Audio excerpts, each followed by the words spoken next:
Hello and welcome to the Freelance Bookkeeper blog. My name is Gabrielle Fontaine and this is the TFB Spotlight. And normally in this segment, it's when I interview fellow bookkeepers. However, we have something different today and I think you're going to like it. It's a real treat. We have my special guest, Martin Bissett, who you can see right there, so can't hide him yet. But he's not a bookkeeper, so this is going to be a little bit different than what we normally do. But Martin has been in the accounting industry for over 18 years, and he works internationally in the UK, the US, and Europe, and works with accounting firms from sole practitioners all the way up to top global firms in the accounting world. And Martin is the founder of Upward Spiral Partnership, also known as USP, which I love that name. And he's located in the United Kingdom. He's a professional trainer and coach who works with accounting firms to help them grow by getting high quality type A clients. So that's something that all of us, including bookkeepers, are always looking for, better quality clients. And then Martin regularly speaks at industry conferences, including Account Techs in London, and now we know Account Techs is here in the US as well, and he at Scaling New Heights in the US. So Martin has been around us, but he's primarily worked with accountants, but is now branching out and working a little more with us as bookkeepers, so I'm thrilled. And you might be wondering, okay, so why do I have Martin here as a guest on a bookkeeper blog? Well, I met Martin through a mutual friend, Mark Wickersham, and it's just an interesting story for us as well. I want to point out for networking, because Martin heard about me because Mark was talking about me, and then he reached out to me through LinkedIn. We had a Skype call. We also then connected through Facebook, and Martin regularly comes to Philadelphia, where I'm located, to work with clients. And I happened to see a post that he put on Facebook, and I could tell from the post that he was in Philadelphia. So then I connected with him, we met in person, and we really hit it off. I saw that we have so many of the same core values in how we deal with bookkeepers and accountants, and I just knew I had to have Martin come on the blog and step into the TFB spotlight for us. So Martin, thank you so much for being willing to do this. Thank you, Gabrielle. I'm never going to receive an introduction like that again, so I appreciate it. Thank you. Well, I think we're going to be hearing a lot more from you, not in the not too distant future. So first of all, just so everybody can get to know you better, tell us, how did you start working with accounting firms since you're not an accountant? I asked myself that question many times. The background is that in the late 90s, there was a huge sea change in the way that you could market your accounting firm. And this led to an organization that I had yet to have any involvement with start to adopt a approach towards a niche approach or a niche approach towards. And so they started as a marketing consulting firm to start acting for accounting firms who now had the hunger to take advantage of legislatory changes and start marketing themselves to their potential clients. At this time, I was in the software world. And I was out there working with the likes of the Walt Disney organization and getting Christmas cards from Mickey Mouse. It was a good life. But over time, what happened was that the ethics very much went out of the IT industry, whereas originally it was a very creatively based industry. It became very commercialized. It became price-driven. It became the bottom fell out of it, basically. And so I was no longer comfortable in the environment. I was no longer prepared to do what everyone else was doing to win clients and to hit their targets. So back in the glory days of CD-ROM, I can just hear now listeners going, oh, let's Google that. The CD-ROM days, directories, when they first moved from Yellow Pages, went onto CD, and you would put your CD in what's known as the cup holder and put it into your AT MIDI stack case. Now I've lost the audience entirely, and Not us old folk who remember that. and I was, so the problem is that rules references are old now. That's the problem. That feels like yesterday. But decided I wanted to have a change of career from the IT world. And the process kind of went like this. Well, what do I want to do ultimately? I want to help people. What do I know anything about in order to help people? Business, I guess. Okay, how would you help people and still be able to make a career out of it? Consultancy. Okay. What do I know about consultancy? Zero. Right, start from there. And I put in this little business directory disk and I typed in management consulting firms in my hometown. I wasn't working in my hometown at that time. And the first name that came up I called, back when you used phones for speaking to other human beings, and I called.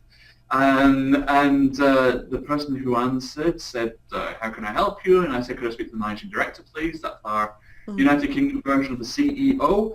And they said, what is the call regarding? And I said that the call was regarding employment. And they said, oh, is this about the vacant marketing manager's position? And I said, it is now. And that was the starting point. They said, what's your name, please? And I said, Martin Bissett. And they said, they went through to this, the managing director and said, I've got Malcolm Bishop for you. You know, and that's kind of where it all began. And so several interviews later, in I came to the organization, and this was my childhood apprenticeship, if you will. In becoming, because I was I was younger than I am now at that point, and I started to learn about a marketplace I had absolutely zero knowledge of. And at that time, the audit threshold over here was about $350,000 at that time. The next piece of legislation will bump it up to $15 million. Wow. So you could see in one generation how an entire service line has been wiped out from many firms who have given up their audit registration certificates because there's no business out there for them anymore. And that was the start of a very seismic change that I saw in the accounting profession. So that exposed me over the years to I think about 1,100, 1,200 at that time firms, and you can't be in that many managing partners' offices and not see trends. After 14 years of doing that, being appointed to the board of that organization and serving as a director for 10 years, I left a very comfortable position, kind of momentary lapse of reasons, I think Pink Floyd says, and ended up on my own with my own business, and trying to really forward the work that has its genesis in what I was doing back there. So as we now stand, as you say, the exposure is global, and I am now trying to make the biggest contribution I can make to the profession, both from an accounting and bookkeeping standpoint, because there's an untapped potential, there's an unlimited amount of power in terms of the outcomes that these professionals, specifically accountants and bookkeepers, can create for their clients. I would like to be an accelerant in helping them make those types of impacts so that business owners like me can see our professional and personal aspirations achieved thanks to strong support. That's how it's all come together. I'm going to ask you a question off script because the way you said that made me think of a distinction between accountants and bookkeepers. Who would you say is actually closer to the business and or has the most influence in supporting the small businesses? Or do you think it's, one isn't more than the other? That's a superb question, first of all. I had no idea we were on script to go off it. But the answer is depends. And what I mean by that is you will have a proactive and a reactive bookkeeper. You'll have a proactive and reactive accounting firm. Yes. So the proactive ones, whichever camp they are in, are going to be closer to the client. They're going to understand the client's needs. They're going to understand the client's challenges. They're going to understand what needs to happen. So it doesn't really matter what designation they have. It's about the inbuilt drive to base your income and your financial success on the outcomes created for the clients you serve. Excellent answer. And of course, I totally agree. Proactivity is so important for everybody involved. So one question I would have for you then is, why do you think that accounting professionals, so that will take in bookkeepers and accountants, why do you think that we struggle so much to consistently bring in new clients? Because that's usually the number one thing everyone says they want. How do I get more clients? What's your take on it? The take is that it's a cocktail. It's a cocktail that doesn't taste very nice. It comes from a mixture of our disposition. People who are sales and marketing oriented typically find themselves going into sales and marketing of one kind or another. People who are technically minded find themselves going to process-driven roles. And the profession, whether we're talking about the bookkeeping or accounting profession, does very little to change that. Mm-hmm. And therefore the training simply reinforces the disposition. And therefore it is not in our nature or our training or in the opportunities we've been given to be proactive. Now, that's just a behavioral thing. That doesn't mean that we can't be. That doesn't mean we don't want to be. I mean, if I had $1 for every accountant that said, I just want to help clients, Martin, I think I'd have upwards of $17 at this stage. Mm-hmm. And it's very, very important that we find as many of those as we can and unleash them and give them the confidence to say, you know what, technically there may be very little to discern between you and the next firm. But emotional investment-wise, you are streets ahead, and that will be what we leverage to help you win new clients. So I think the history prevents us from being minded to win new clients. The training prevents us from having processes and systems we understand to winning new clients, and the lack of exposure means that we don't have the self-confidence, we don't win the first client ourselves in order to know why anyone would buy from us in the first place. And if we can't articulate it to ourselves, we're going to struggle to articulate it out there in the marketplace. So I'd say it's a cocktail of those three ingredients that you should pour down the sink at the first opportunity. Yes, I totally agree. You've nailed that.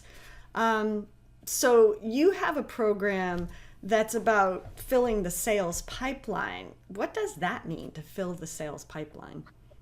So for so many of us, we grow by referral. If we ask the audience listening today, how do you win clients? They say, well, walk-ins and referrals, word of mouth. This is typically how it works.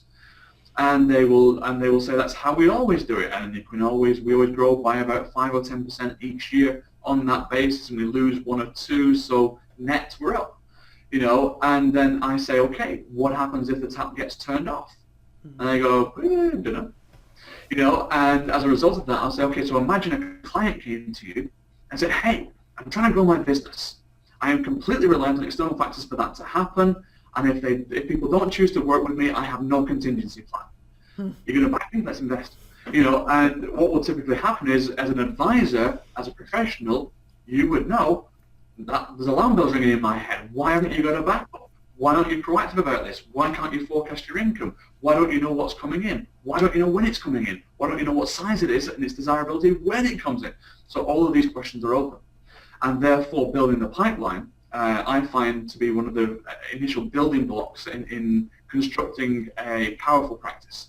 One that you're in control of, one that does far more than just deliver some technical services like everybody else does. So we build a pipeline and we use 7 avenues of exploration to find those sources of where new business can come from. Because for many firms or bookkeepers, they're sat on work and potential work that they haven't realized they're sat on. So before we do any marketing, we can actually bring stuff out from under the ground that they didn't know they were sat on in the first place. And when we have that mind fully, that's our starting point. We then look to proactive marketing to keep it filled up at the top. And we focus on forecasting. I have a little system for showing a probability of win, and therefore we forecast on those with the highest value that have the highest probability of converting at the lowest time scale elapsed for doing so the ones we can win the quickest. And so we tend to reduce chargeable time employed on winning new work dramatically by bringing that process into play, and that's where building the pipeline all comes from. Wow, that sounds amazing, because it does have a process, which we love, and it's efficient, and it puts us in control. I love it. So Martin, do you have any stories that you can think of off the top of your head? Any clients that you've had that you went in and they were struggling because they were only getting clients by referral, and then you were able to work with them, filling the pipeline and showing them how to set up this kind of a system, and what results did they get? I think that would apply to just about every case study that I could bring to bear. Because that is typically the case. I mean, a number of stories are now flicking into my mind. I'm going to pick one of them out from here in the UK, where we had a three-partner firm who were, let's put it kindly, aging. And on that basis, they didn't have a new next gen coming through. They had done things the same way for a long time. And critically, they didn't believe in themselves. Never mind have a plan of attack. So we couldn't build the pipeline. We had to win the first clients. And again, that's a terminology meaning to convince ourselves that we have value to offer. So we had to create stories. And by creating stories, we went mining into their history, their client histories, and said, right, what was the biggest achievement we ever accomplished for a client? And bookkeepers can very, very, very comfortably do this. My bookkeeper could tell you stories, not ones I want you to hear, but they could tell you stories about how they've helped me and where they found me. And from my point of view, I know something about my subject, but when I started, what did I know about running a business? What about the financial aspects of that? I'm not sure that much. And my bookkeeper has been my support and been my staff, as it were, been my handholder to take me through to a degree of financial competence. Again, you'd love to speak that one as well. But nevertheless, the business is now organized. I can now forecast with accuracy. Cash collection is not on my mind anymore. That gives me night sleeps back. That gives me a brighter aptitude in the morning and a countenance. That allows me to be more creative, which means I can write content, which means I can sell and what I do for a living and write new books and articles and so on. So the domino effect of what my bookkeeper does for me, for example, has ripples throughout the business in terms of my revenue streams, in terms of who I reach with what I have got to say. But that's got absolutely nothing to do with a three-partner firm across the road here. So let's go back to them. And what was going on with them is because they didn't have that inbuilt, I know why you should work with us, answer to question. That's where we had to start. And so we had three very different personalities. One who I believed could completely do it, but they didn't believe it themselves. One who absolutely believed they could do it, but they were wrong. And one who had absolutely no intention of doing anything at all, if at all possible. So we had three different dynamics there, and we started with the one who thought they could do it, and was wrong, and that was proven to be the case. So we built a pipeline, we tried to increase the number of stories they could tell, and they found it to be very, very tough because the process was now not employed. The one who I thought could do it, but they didn't think they could do it, then said, I'll tell you what then, I'll combine this process with that other guy's charisma, and let's see if that works. And of course, they were successful. And what's fascinating now is the one who wanted nothing to do with any of it said, now I want a slice of the action. now there is this kind of positivity by osmosis effect going on where I said, oh, actually, all of a sudden, we're good. All of a sudden, we can charge more than we've charged previously. All of a sudden, we can paint what we do in a different light so that it has far more resonance with the potential clients we go and see. And now we can forecast it all. Now we know how many we need. Now it becomes a numbers game. If 4 appointments, that means 2 second meetings, which means 1 to 2 proposals, which means 1 new client, which at an average fee of $8,000 or $5,000 or $1,000 means that we get X minute, and it all becomes probability. And therefore we play with the variables to make sure that our probability is as strong as it could possibly be, all coming from believing from the client. Now, that's a firm in Sheffield, Yorkshire here in the UK, and of course they are now into 6 figures, but that's not a big deal. I would normally expect to see 6 figures of growth coming from that sort of approach. 7 figures impresses me. I kind of like 7 figures when that happens, but 6 is the norm. So that's what they've seen, and of course with each of these wins they have a story now to tell, and they can bring more and more to bear, which affects what their website looks like, which affects how their staff feel about working there, which affects the profitability that they see, which affects what they can do with salary increases and their own lifestyle goals. Upward spiral.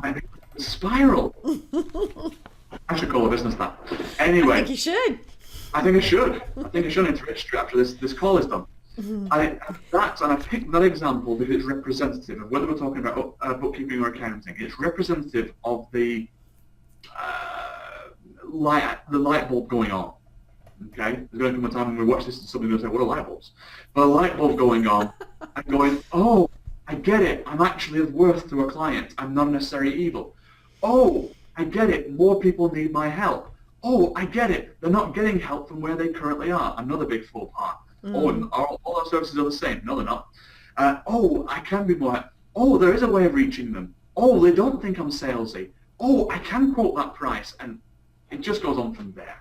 Yeah. And everybody who is listening to this needs to hear that they have that at their disposal if they will just tap into it. Yes, I couldn't agree more, Martin. I really think you have nailed it. So what would you say is the biggest mistake? We saw like where they were getting stuck, but what would you say is the biggest mistake that most accounting firms or accounting professionals make? There are 9. There are 9 of them. Just number one. Give us number one. 4 9 flavors. May I pick 2? Okay, you can have 2. Thank you. Thank you. So the 2 that I see most commonly, this is why I asked for 2, because I see them repeated over and over and over and over and over again, and they're linked to each other. One is to not get the second meeting whilst in the first meeting. Mm-hmm. So we will have a great meeting, rapport and empathy will be created, there's a reason to talk further, and our courage deserts us, and we say something along the lines of, well, if there's my card, and give me a call, and I will answer it. And we just don't want to go forward because, that would be pushy. Mm-hmm. No, that's the very reason you were having the conversation. That's the very reason people like us are giving you the time of day in the first place, is so we'll have another meeting so you can show me what the way forward is. I'm waiting for you to invite me to that. Mm-hmm. So we need to get a second meeting whilst in the first. And the reason it's whilst in the first is because that we strike while the iron's hot and we don't let other things get in the way. If you give me a week after that meeting, I'll have forgotten your first name.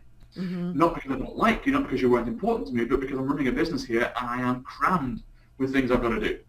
So the impact of it will have died off, it will have cooled off at that stage. So we get a second meeting whilst in the first. That's the most important thing I would say. And we miss that chance and we miss business that way. So really, just so that they can have something actionable from this, the simple step of when you speak to a prospective client, you should always end it with setting a date for the next step.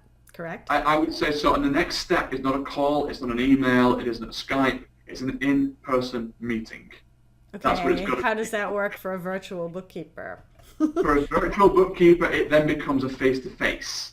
Okay. So that may well be a Skype or a GoToMeeting or a Zoom or whatever platform you happen to use. The point being it's face-to-face. Right. And that we're not reliant on them coming back to us about something once they've seen something, or a call has to be returned, or whatever it may be. It's a conversation where they can see the whites of your eyes, you can see the whites of theirs, and we can read the body language, we can hear the context and tone of what we're putting across. Is to do that. So, for example, how we would do that, if I be the potential bookkeeper, okay, Gabrielle, if you could be Gabrielle, that'd be great. Okay, I'll try. I'll give you a moment to get into character there before I start. Okay. And so the way I would play that would be to say, well, so Gabrielle, first of all, I want to thank you very much for taking the time to having really opened up about the business to me and given me an idea of where the support is needed. I've got to tell you at this stage, given our track record in the practice, we are very, very confident of being able to assist you. And what I'd like to do now is to go away and think about this and to come across with what I believe is the most appropriate solution with an investment level that is going to work for you. And what we need to do is to really get everyone who's involved in the decision-making process around the table. Can I ask, who is involved in the decision-making process? Well, in this case, it's me. So So if all the decisions solely rest on your desk, Gabrielle, so be it. Then let's you and I get together. I will need about a week to come up with something that I'm comfortable with, that I'm proud to present to you. But it's Friday today, so that's a week from now. That takes us to the next Friday. So looking at the week beyond that, would Tuesday or Wednesday be more appropriate for you? Tuesday. Tuesday's a better one? Yes. And do we prefer an early morning start? Do we wait till the day's over? What's the preference there? Afternoon. Anytime after 3 o'clock works for me. Okay. Well, if it's okay with you, what I will do is I'll go in now to work on this proposal. I'll drop you a line. as to what we talked about so far, and I'll come and revisit this with you with a formal proposal on the solutions I think we should take forward here for you, Gabrielle, next Tuesday at 3:30 p.m. And then you can help me shape what the proposition actually ends up being, and we can find out where we go from here, one way or the other. Would that be okay? That would be great. I would love that. Thank you. That's what we'll do. And of course, I'll confirm everything in writing in the meantime. I'm now out of character. And so that is a simple process that if you have created that resonance in the meeting, they don't back off on that. Mm-hmm. They might back off on dates to say, I'm going on holiday next week. Or I'm going in for an operation. I haven't decided which one. I'm going to pick one when I get there. There might be a reason for them not being able to do next week. So we mustn't wobble at that point. We must say, okay, fine. Let's look at the week beyond that, yes. And not, well, come back to me when you're free. That's where the mistake occurs. Mm-hmm. Okay, let's look beyond the week that. Or I'm going on holiday for 2 weeks and I'm going to have a huge amount of work when I get back. How long does it take to clear a backlog? About another week. Okay, It's 4 weeks today. Let's go. Yeah. So whatever it is, we don't lose control of that part. So that's mistake number one that we must avoid. Mistake number two is very linked to it, and that's this proposal that I'm talking about. Not a quote, a proposal that comes back with you in person. Mm-hmm. This is the masterwork. Yep. Okay, this is Tolkien's finest that we've got here. This is the solution to all their problems. It is very valuable stuff. Therefore, we do not email and cheapen it. Because if we email it, what's the very first thing they're going to look at? Price. Price. Mm-hmm. They're going to look at the price. They're not going to look at the justification for the price. And if it's anything above what they're currently paying, you've got a good 60-70% chance of that second meeting getting cancelled. Okay, so we have to put a narrative by it. How our thinking came about, what happens to them if they invest in this, how it can be broken down into manageable chunks. And that's the process that we typically miss as professionals because we've never been exposed to it.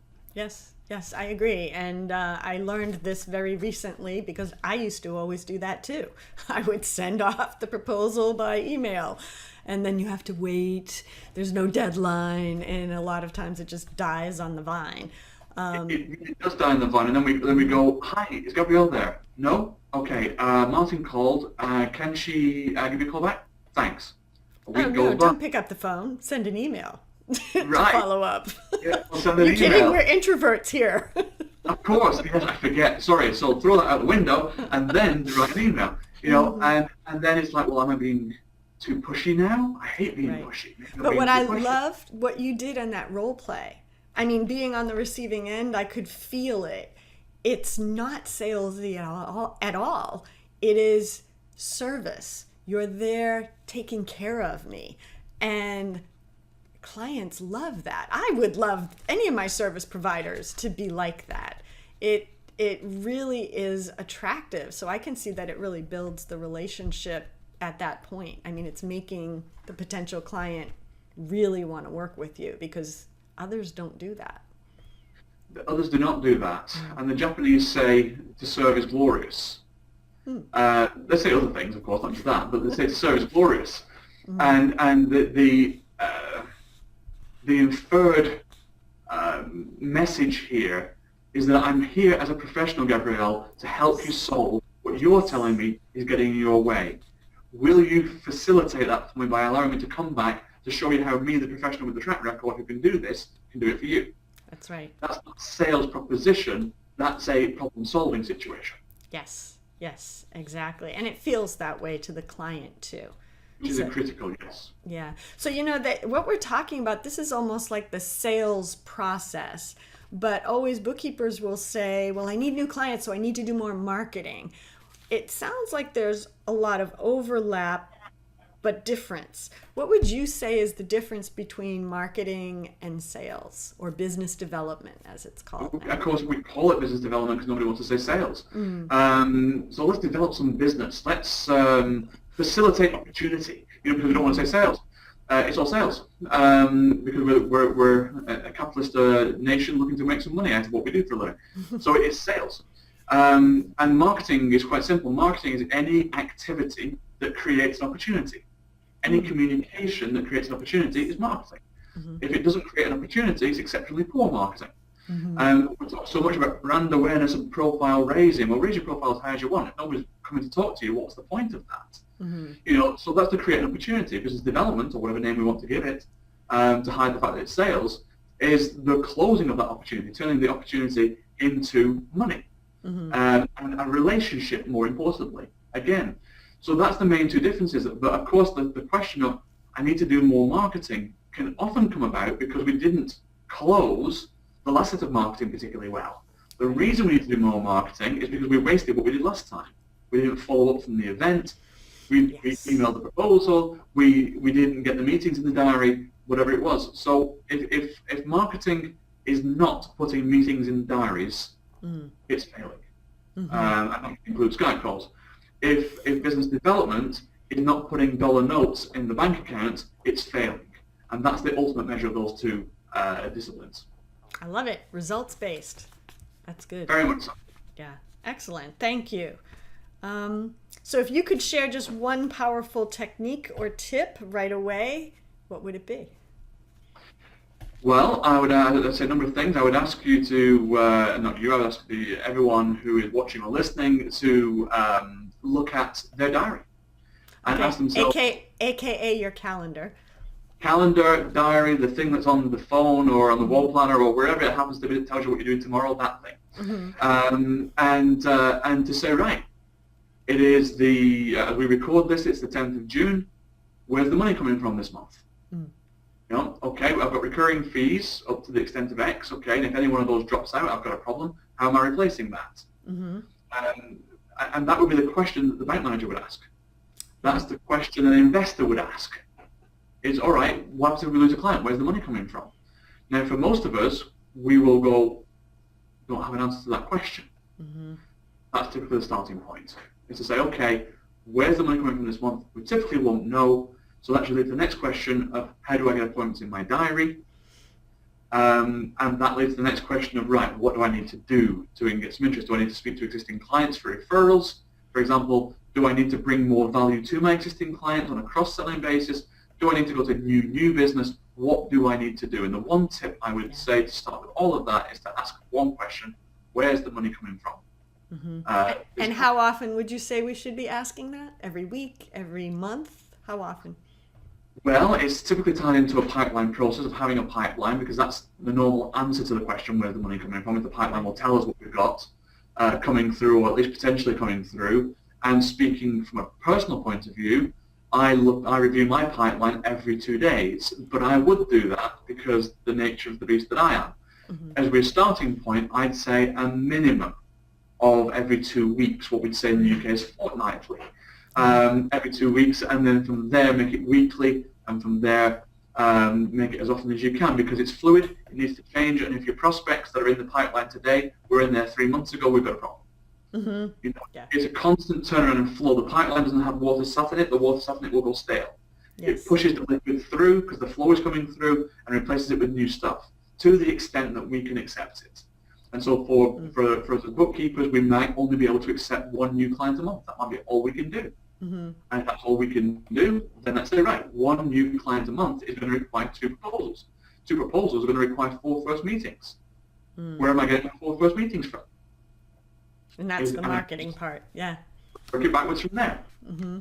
The tip would be, ask the question regularly, where's the money coming from, to snap you into action, to thinking away from the technical role that you perform for clients, through to the running of the business role, the commercially mature role of, I need to have a process, a system that works for me here. That means I don't have to think about that so often because there is new stuff coming down the pipe. That's right. So it means making time to work on your business and not just in it. It does indeed, yes. And the only way that's going to happen is to schedule it. And I share there that if we have a pet, you know, if we have a dog or a cat or an antelope, whatever it is we've got, you know, and we are working all day long, we do not allow the pet to go hungry. We do not allow the dog not to be walked. You know, we find a way. It's a high enough priority for us to find a way. If we get a dog walker or a dog sitter, or we go home at lunchtime, or we have the key to a neighbour to come and do it, we don't let dogs starve because we love the dog. And the dog is a high priority for us. So even though we don't have time for the dog, nevertheless, we make sure the dog's looked after. Similarly, why wouldn't our business be that important to us? And I hear professionals say to me all the time, Martin, I can't grow the firm, I've just got no time. We'll make something. Because all that's telling me is it's not important enough to you. And if you've got half an hour to watch Netflix, You've got half an hour to build the practice. Simple as that. And after your system is set up, half an hour should be all it needs to keep the plate spinning on the sticks. You know, that should be all it needs to keep it moving. It's just a question of priority. And so scheduling it will make it happen. Love it. Love it. That is so good. Well, Martin, do you have any final pearls of wisdom for us as we wrap this up? I don't think I've ever had a pearl of wisdom, but I think what I would say is my father failed in business because he was not supported. And that's no failing of the professionals, I hasten to add. It just wasn't the culture at that time. As a business owner, myself, I know what it is to struggle by myself, and I know what it is to have the support of a great accountant and bookkeeper, in my case. I know what it is to have them on my side, fighting my corner. From an economic point of view, I put a premium on that, and I will happily budget a larger figure than a compliance-only provider will get from me because of the perceived value I have of them being emotionally invested in my business. Mm-hmm. For everybody who watches or listens to this, I'd ask them to go and look at their career history. And if they're brand new, that's fine, no problem at all. And let's go ambition instead. Let's just stand for ambition. And if you've been around for a while, what's the greatest achievement or accomplishment you made for the clients? If you're brand new, what's the greatest achievement or accomplishment you want to make for those clients? Because that old hackneyed term of most trusted advisor is old and hackneyed for a reason. It's correct. And then it's often repeated, and therefore it becomes hackneyed and cliche. Okay, but it's there for a reason. We, the business owner, speaking as one, will turn to you, the people watching this. We don't have the answers, you have the answers. We don't have it all together ourselves, we need you to believe in us. We need our hands holding, you've got a hand, it's a particularly good one, let's hold it. And so on and so on and so on. And so, yes, let's look at making money by winning new clients, absolutely. But let's have that money be a consequence of the gloriousness of serving a business owner in achieving what they set out to do. I don't know that there's a professional aspiration that tops that one, and that would be the pearl of wisdom if there's any to give. And it is a highly valuable pearl of wisdom. Thank you so much, Martin. So appreciate what you shared with us today. I would like to do more with you, so we'll have to talk about that. And if anybody watching this wants to get a hold of you, reach out to you, where should they go? What should they do? Okay, so the starting point, generally speaking, is martinbissett.com, where there will be a welcome there. Everything will be very self-explanatory, and there's lots of ways to engage that don't cost any money at all. And I'd be very delighted to hear from anybody who would like to know more, because of course, just as I've asked everyone to go and share what they can do to impact business owners, that is exactly my motivation. I'm looking to share what I have learned with you guys. So come along and have a look at the site and engage at whatever level you're comfortable with. Excellent, excellent. Thank you, Martin. And we'll make sure to put that on the blog post as well. So the link should be below this video. So thank you again, Martin. And I can't wait for us to do something more, because we are so aligned in what we're doing. And I know that together, all of us, bookkeepers, accountants, those of us who support them, can make a big difference. So talk to you again soon, I hope. Thank you very much indeed, everyone. Thank you.